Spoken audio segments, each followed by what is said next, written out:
কালিলৈকে অশান্ত হৈ থকা যোৰহাটখনৰ পৰিস্থিতি কি দেখাবৰ কাৰণে ভিডিঅ'টো বনাইছো।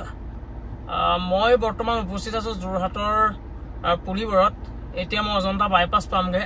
সেই অজন্তা বাইপাছতে কালি যথেষ্ট অশান্তৰ এটা পৰিৱেশ সৃষ্টি হৈছিল যোৰহাটত। শেষত পুলিচে লাঠিচালনা কৰিবলৈ বাধ্য হৈছিল। কিন্তু আজি পৰিস্থিতি কেনেকুৱা এই ভিডিঅ'টোৰ যোগেদি আপোনালোকে চাই থাকক। এয়া যোৰহাটৰ পুলিবৰ।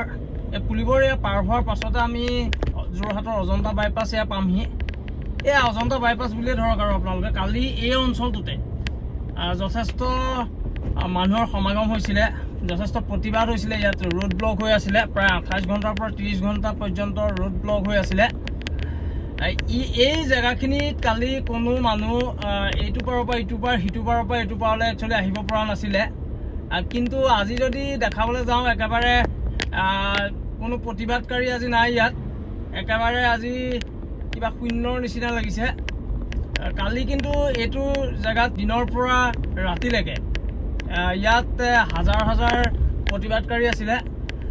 তাতে কিছুমান দুষ্কৃতিকাৰীও ইয়াত আছিলে। সেই দুষ্কৃতিকাৰীখিনিয়ে গোটেই প্ৰতিবাদটো এটা মানে বেয়া ৰূপলৈ লৈ গুচি গৈছিলে। একচুৱেলি তেওঁলোকে কিছু সংখ্যকেতো যোৰহাট প্ৰেছ ক্লাবো জ্বলাই দিম বুলি কোৱা শুনিছিলোঁ। তেনেকুৱা ধৰণৰ কালি পৰিস্থিতি হৈছিল। এতিয়া যদি চাই তেতিয়াহ'লে ইয়াত কোনো ব্যক্তি নাই আজি সেই প্ৰতিবাদকাৰী। আজি দেখিব আগৰ নিচিনা যোৰহাট নৰ্মেল হৈ গ'ল।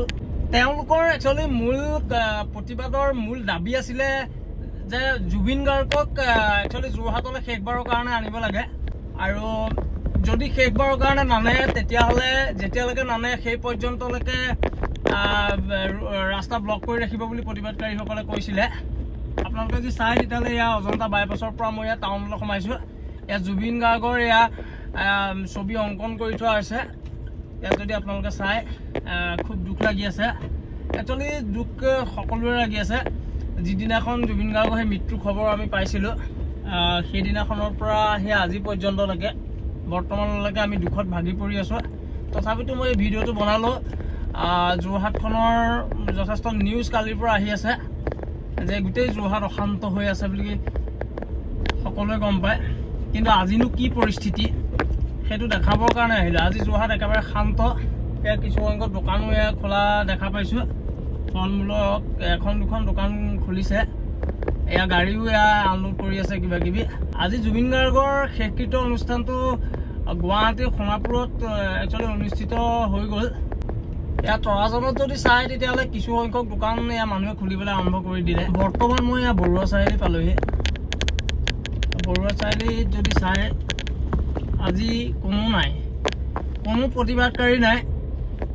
সৰ্বসাধাৰণ দিনৰ আগতেই আজি সেই মানুহখিনি ইয়াত আছে। এই জেগাখিনিত যদি আপোনালোকে চাই কালিলৈকে হাজাৰ হাজাৰ মানুহ ইয়াত এই জেগাখিনিত হাজাৰ বিজাৰ মানুহ আছিলে। কিন্তু আজি তেনেকুৱা ধৰণৰ কোনো ধৰণৰ ইয়াত মানুহ নাই, মানে প্ৰতিবাদকাৰী নাই। মানুহ ধেৰ আছে কিন্তু প্ৰতিবাদকাৰী নাই। এইটো জেগাতে কালি হাজাৰ হাজাৰ মানুহ আছিলে আপোনালোকে যদি চাই। কিন্তু আজি কোনো ধৰণৰ প্ৰতিবাদকাৰী ইয়াত দেখা পোৱা নাই।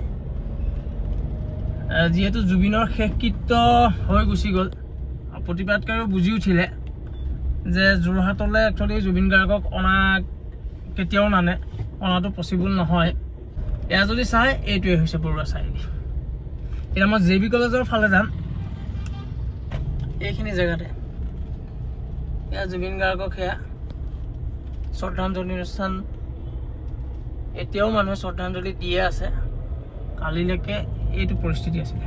এয়া মই JB কলেজৰ ফালে আহিছিলোঁ। এই JB কলেজৰ ফালেও যথেষ্ট মানুহ আছিলে কালি, কিন্তু আজি নাই। আজি নৰ্মেল পৰিস্থিতি। আজি চাই পুলিচ প্ৰশাসন আজি পুলিচ যথেষ্টখিনি পুলিচ আছে।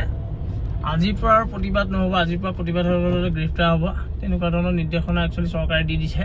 কালিলৈকে অশান্ত হৈ থকা যোৰহাট আজি শান্তত পৰিণত হৈছে।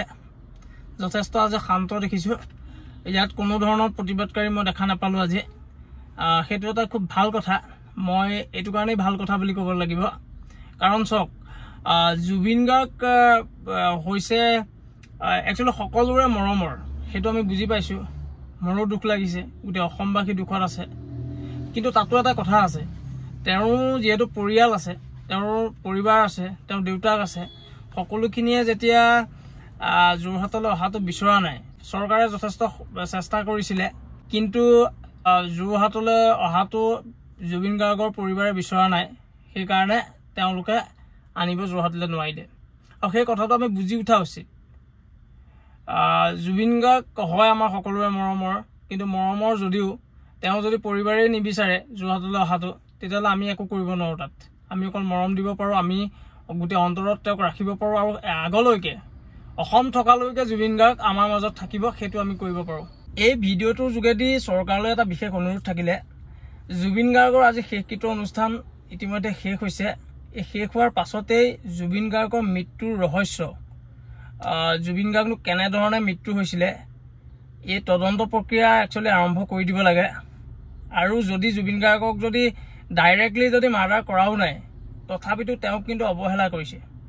তেওঁক অসুস্থ বুলি জনাৰ পাছতো তেওঁক সেই পানীত যাবলৈ দিছে, সেইসকলে কিন্তু দোষী, সেইসকল আমি দোষী বুলি ভাবোঁ।